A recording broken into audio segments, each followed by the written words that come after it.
morning, or depending on when you're watching this, good afternoon, good evening, or good night. My name's Ross, and as always told out of Voice of Radio. So today, we need to continue our look at the complete history of the Pokemon trading card game by taking a look at Legendary Treasures. And Legendary Treasures, ladies and gentlemen, was a very, very weird set indeed. Now, it came out in Japan on July the 13th, 2013, and it followed in English a few months later on November the 6th, 2013. And it was actually the very final set in the black and white era. So next week or whenever we get to the next one, we'll be moving over into X and Y and starting a whole brand new block. Yay! But we got to deal with Legendary Treasures first.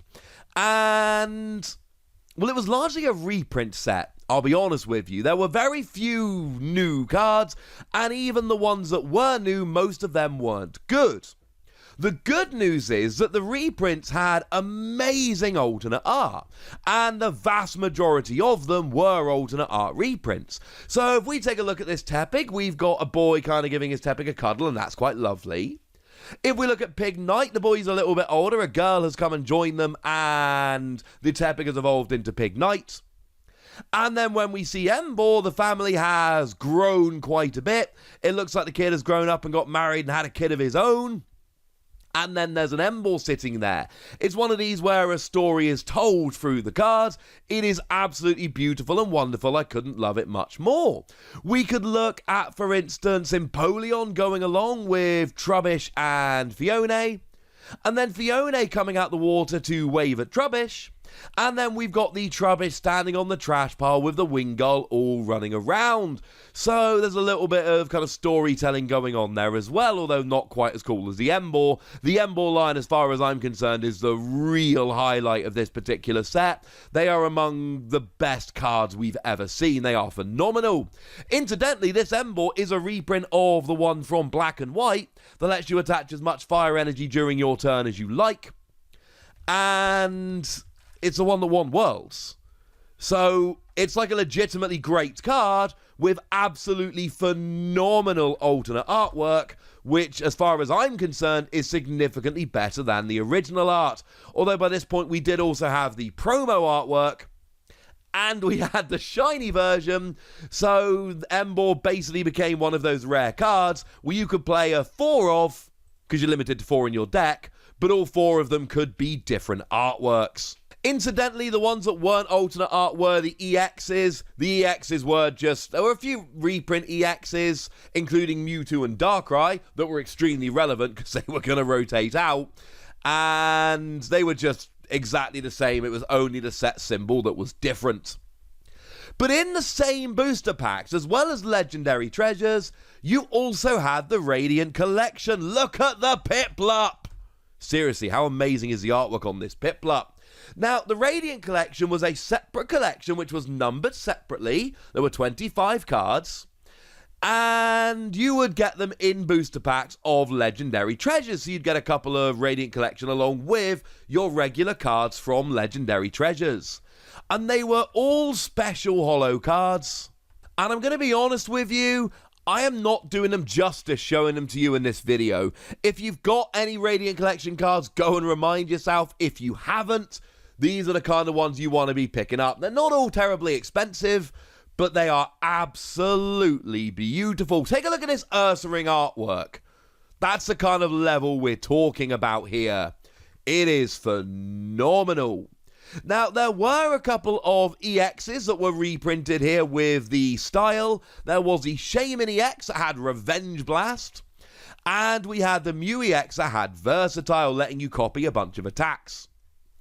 But as well as those, there were some regular cards that were reprinted as full arts. We had the Emolga with Call for Family, which did see a bit of play because of Call for Family and Free Retreat. And then we had Reshiram.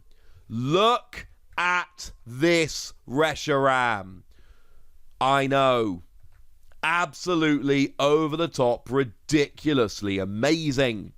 For what it's worth, there was one single trainer card in the whole of Radiant Collection. It was Elisa. That was actually a brand new, never before seen card. It was a unique card that could only be got in Radiant Collection. The other thing that Legendary Treasures did was introduced us to full art gold cards. I know we've seen a bunch now, but back in the day, this Reshiram and Zekrom were the first ones we'd seen. Incidentally, you might think, oh, there were 2 different prints of this Reshiram in the same set. No, there were actually 3. And the really weird thing is, before this set, there were 5.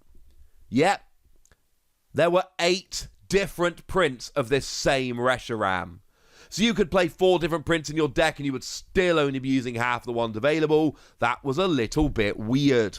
Maybe sometime in the future we'll have a video going through it all properly. Now, there were actually 3 new EXs in this particular set, including Chandelure and Excadrill. Bearing in mind, they are 2 of my very favourite Pokemon from Gen 5, so I was absolutely delighted. Now, they weren't particularly good. Chandelure, the best thing about it was 1 energy plays 4 damage counters. 3 energy, 70 damage plus Burn and Confusion was just too expensive and not hard-hitting enough. But it was fun, and I did play this in decks because I desperately wanted it to be good. The weakness of Darkrai also was not a good thing. As for Excadrill, I mean, look. 2 energy, 40 damage, discard the top card of your deck. If it's a basic energy, attach it to one of your Pokemon. You know I tried using this card. Because, you could use it for a double colorless energy, but make no mistake about it, it was never good. 4 energy, 120 plus 10 to each of your bench was just too expensive. I love Chandelure and Excadrill, but neither of these cards was particularly good. The other new EX was kind of good-ish. It was Meloetta, and it was interesting because Meloetta came as both a regular EX and a full art in the Radiant collection. Now, what was interesting here was that it had the attack round. And you might remember from a few weeks ago, I showed you the Seismitoad that came around in Noble Victories that also had round. 2 energy, 30 damage for each of your Pokemon that had round. The problem is, although Palpitoad had round, Tympole didn't. We needed a basic Pokemon that had round. And now Meloetta did. You never attack with Meloetta because it was way too awkward.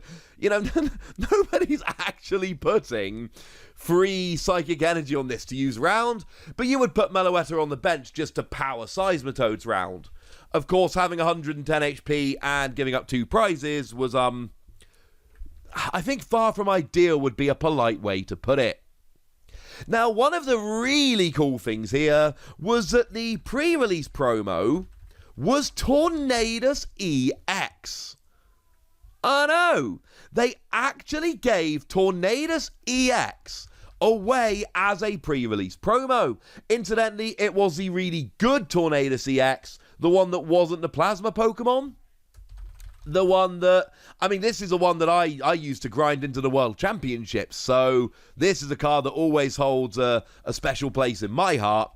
And it's an alternate art, brand new artwork, not seen anywhere else. And it's stamped with Legendary Treasures, the name of the set.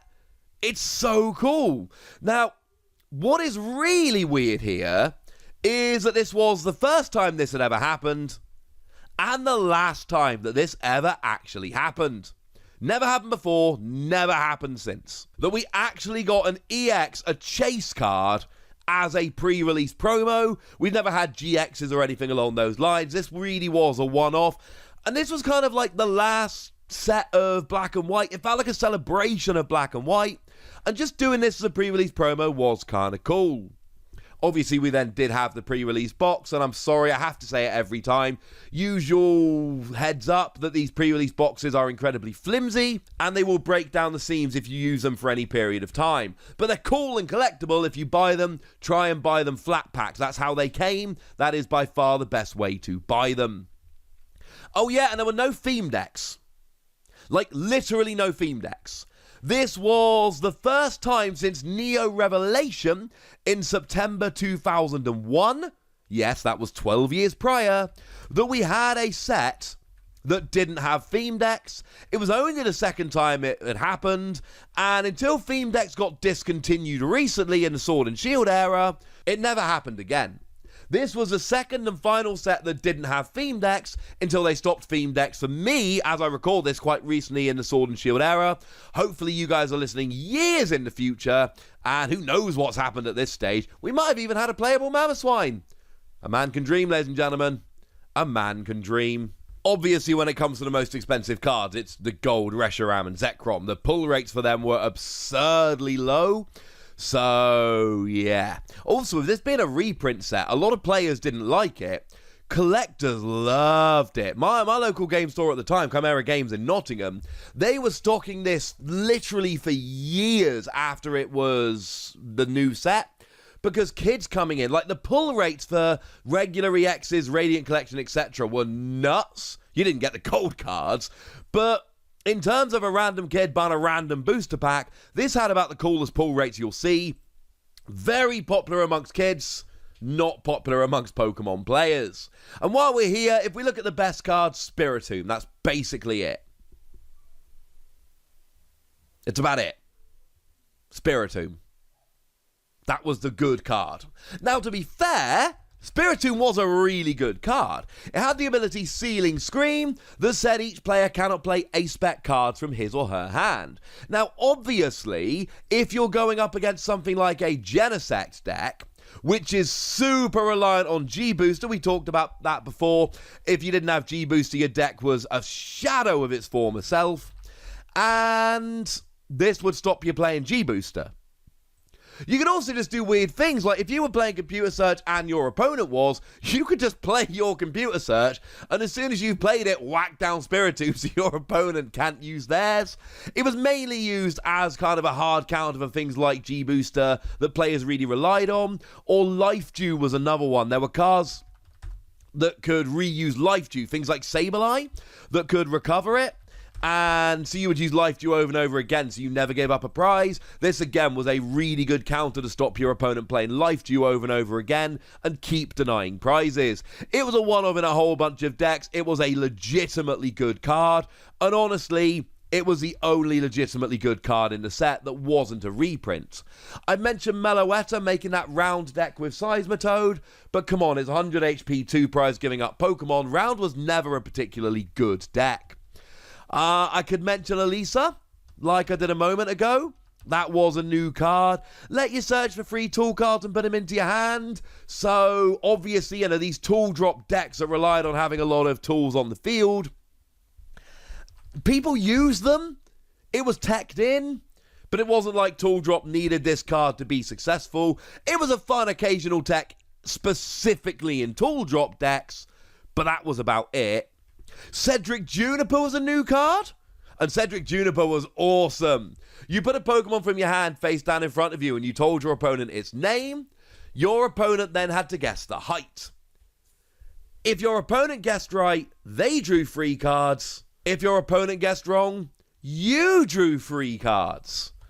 But we had Cherin at the time, and Cherin would just draw you free cards and didn't give your opponent a chance. Like, Cedric Juniper was an absolute trash garbage card in terms of playability, but in terms of fun, honestly, outside of Spiritomb, the main meta impact this had was keeping sets in the format. Because there were a couple of rotations that got rid of black and white era cards. In 2013, as in like September 2013, we rotated to Next Destinies On.